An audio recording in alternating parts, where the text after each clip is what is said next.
California's economy is the fifth largest in the world, an estimated $2.7 trillion. The sheer size and diversity of the state creates special challenges for the men and women who serve in Sacramento.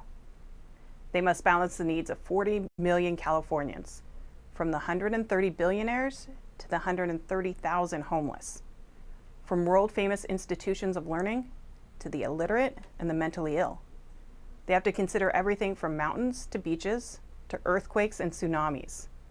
The pace of change can range from glacially slow to surprisingly frantic. It takes a special kind of dedication and energy to do that job and to do it well. California State Senator Jerry Hill has been representing the San Francisco Peninsula in one way or another for 27 years, first on the San Mateo City Council and then on the San Mateo Board of Supervisors. In 2008, he won a seat in California State Assembly, and 4 years later, he was elected to the California State Senate. Senator, thank you for joining us today. Thank you, Dana. It's wonderful to be here with you. Great. I want to launch right into one of your recent bills that was signed by the governor, the Patients' Right to Know Act. Can you tell me more about that? Sure, I'd be happy to. It was an issue that came up for me a few years ago. I chair the Business and Professions Committee in the State Senate, which deals with and oversees the Department of Consumer Affairs. That's all of the licensing boards, doctors, dentists, chiropractors, acupuncturists, everyone who has a license, contractors, they all fall under that. I noticed that there was a doctor in Orange County, I read it in the newspaper, was held responsible for the death of 16 individuals. The medical board found him with clear and convincing evidence of responsible for the death of 2. And they gave that doctor probation. So that doctor, after killing 2 people, was on probation, still seeing patients. And I couldn't understand that.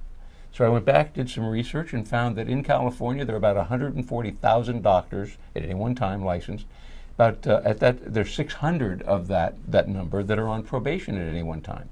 When you're on probation from the medical board, you have to notify the hospital you're affiliated with, you have to notify your insurance company that you have, but you don't have any requirement to notify the patient.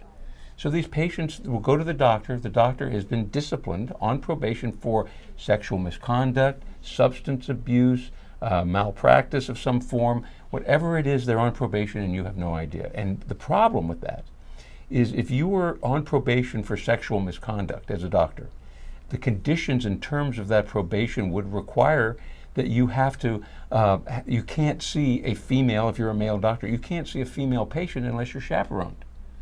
Well, who's to monitor that? Who's to make sure that that happens other than the patient taking responsibility for that? So my legislation, and I fought 3 years to try and get it, and this year it passed finally, and the governor signed it.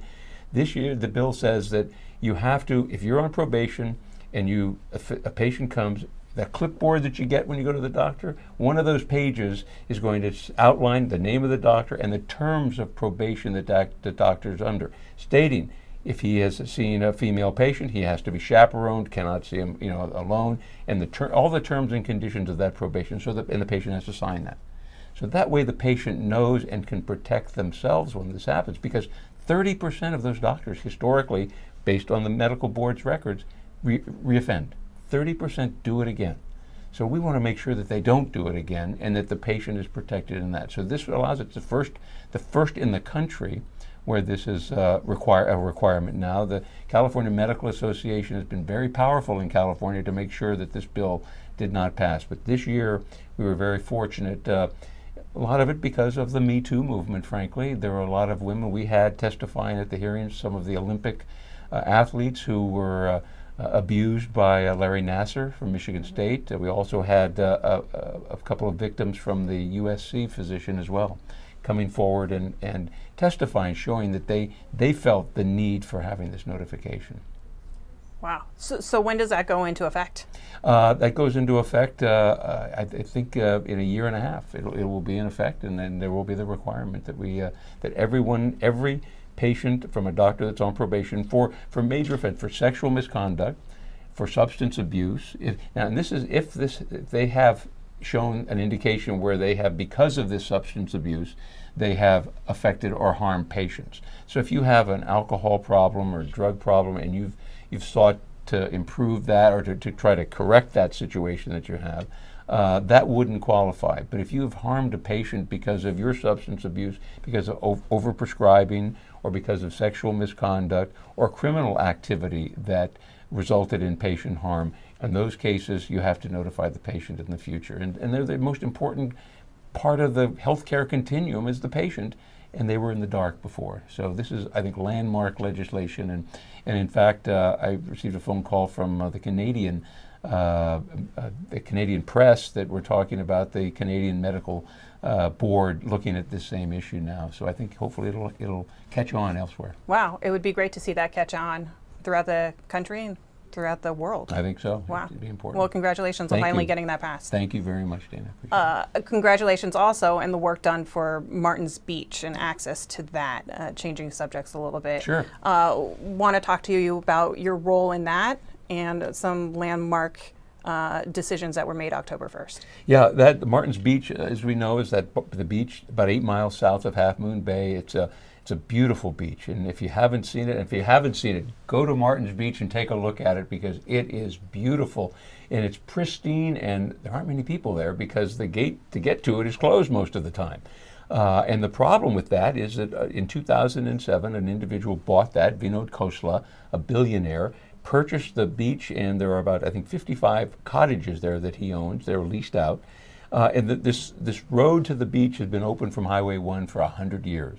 He closed the beach, closed the gate, wouldn't let people go down there. So what happened is the Coastal Commission tried to get him to open it, but a lawsuit was filed by the Surfrider Foundation, and the great attorney in Burlingame, Joe Cutchett, took on this case and fight and represented the Surfrider Foundation, and that case, with victories for the Surfrider, requiring him to open that gate, went all the way in the Supreme Court. Looked at it on October 1st. They made the decision not to look at this, not to take the case under consideration, which meant that the lower court cases would prevail, which meant he had to open the gate. The problem with that is, and with that legislation, or with that court case, and the reason that was so significant, is he was challenging the right of the state, because the voters in the 1970s passed the Coastal Act, an initiative. And that act says in the entire 1,100 miles of the coast of California, every beach is public. No one can deprive the public of access to a beach. It has to be open to the public. That's the law of the land. That's the Constitution of California. Well, he was challenging that, saying that the state does not have a right to that. It's my property right, since I own this, to deprive the public from doing that. Had the Supreme Court taken that case, and knowing what the makeup of that court is today, we could have lost every beach in California that has private ownership from any public access to that. So that was the significance of that decision on October 1st. Then what we're looking at now are two paths to gain access to that on a permanent basis. One, I've worked closely providing the funds and legislation to allow the State Lands Commission to exercise their power of eminent domain. They could come in and take a portion of that road, it's about a half a mile road from Highway 1 to the beach. They could take and purchase from him, take the purchase, pay him for it, but we could get access very quickly using that method. The other is having the Coastal Commission exercise their power. In doing that, it could tie it up in court for quite a while. And knowing Mr. Khosla, he will spend the money as a billionaire. He's more than happy to spend whatever it takes to try and guarantee that that his rights as he sees them are preserved. So that could tie it up in court for many more years. So that's really where we are, but the power of the decision last week was significant. So as it stands right now, anyone from the public can He has access opened it? the gate, and you have to pay if you drive down to park your vehicle. It's about $10. But if you walk from Highway 1, you can walk to that beach. Surfers were there. We were there on October. It was a very special day. My wife and I went down on Sunday a few months ago and just walked from the highway down, and there's no one there. That's the part that is sad to see, because no one's using this gorgeous, beautiful beach. And the only way you can get to that beach is, because it's kind of a half moon, is you have to come from Highway 1, or you have to swim in from the ocean. You can't walk around the side. It's kind of enclosed, and that's why it's so pristine and so beautiful. So it's really a treat, and I suggest anyone go down to Martins Beach and enjoy it. It's beautiful. I'm going to go. You should. I'm going to go out, get some pumpkins on the coast, and go head check down out the beach. And walk. Yeah. It's a nice little walk, and it's just a beautiful place it highlights just the gorgeous nature and the beautiful natural environment we have in California. Well, I appreciate the work you've done to help Dana. save that access. Thank you.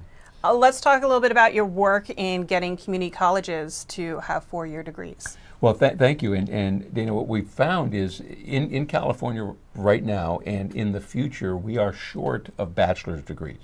Students and people in this state that have the equivalency of a 4-year college degree, I think it's about 1 million short in 2020 and 2025.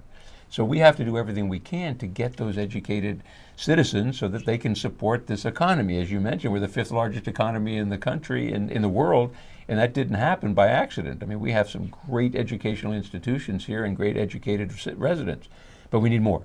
So what we've done is we found that the challenges you see today is if you're living in San Mateo County, for example, we have 3 community colleges. But the closest 4-year institution is San Francisco State, or go to the East Bay and Hayward, or you can go to San Jose State, or you can go to Notre Dame, they're private institutions here as well. But the public institutions are quite a distance. And if you work during the day and you want to take a night class at San Jose State, it'll take you 2 hours to get there. Or San Francisco could take you 45 minutes or an hour to get there as well. So you're spending all of your time in the car. We should be offering these degrees locally where they're accessible. So a couple of years ago, we started a pilot program in 15 community colleges around California. One is at Skyline. There's a respiratory therapy program there. It's a 4-year bachelor's degree in respiratory therapy. Students can enroll there, get a bachelor's degree, and then go on to their career. Foothill College to the south in Los Altos has a 4-year degree in dental hygiene. So there are many students there. In fact, I participated in their first graduation last month. So it's an exciting program. So 15 around California. What this legislation recently did is extending the program until 2026 as a pilot so that we can see exactly how it's benefiting these students and how it's benefiting California and the economy. So it's giving us enough time to do that. And then we want to expand it, would love to expand it to every community college in the state and to every program opportunity for a bachelor's degree. So we're just taking it one step at a time, but I think this is a good first step. And what a great opportunity for people taking classes at community college. Yeah. I mean, it's so much more affordable too. It's affordable and it's convenient, and to me the real issue for people today, because in the Bay Area, you just can't travel, and at certain times of day or night, you're stuck. You're homebound or landbound, and to get to CSM or to get to Skyline or to Cañada is an easy trek, or easier than trying to get to San Francisco, Hayward. Hayward would be impossible at that time of day, right. Or to San Jose would even be difficult. It's 2 hours easy. So this is a good step, and I think we can kind of get to that 1 million bachelor's degrees a little quicker this way. Senator, I have one more question for Sure. you. You know, not everyone has 20/20 vision anymore. I certainly don't. I like to think that our elected officials do. So what is your advice to us of what we should be looking forward to in 2020? That's only 15 months away. You know, that's a tough question, Dana, and I'll tell you why. Because I love the peninsula, I love San Mateo County, and love living here and love representing this county. And I've watched it evolve over the last 20 years and changed considerably. And the one thing that we have now that is very special and unique is our economy. We have such low unemployment and high employment rates, but we have high housing costs, unbelievably high. And we have the congestion that we were talking about. So to me, the issue is how do we balance that? And that's going to become more critical by 2020. And how we put together, either through public transit or we put together in ways with housing assistance and affordable housing in order to meet the needs of the people who want to work here, want to live here, and have to do that if we want to sustain the economy that we have, because we want that. We want the great jobs, and we want it to work for California, and we want it to work for San Mateo County. So to me, the biggest challenge is going to be balancing that and making sure that we can sustain that growth and that economic resilience without destroying the quality of life of people who are living here. Well, I really appreciate everything you're doing on behalf of your constituents in your district, and I appreciate you taking the time to come out and talk to us today at Take Notice. Happy to do it, Dana. Always. Thank you. It's great to see you. Thank you. Thank you. And thank you to you for watching Take Notice. This is Dana Sahai, and I hope you have a safe day.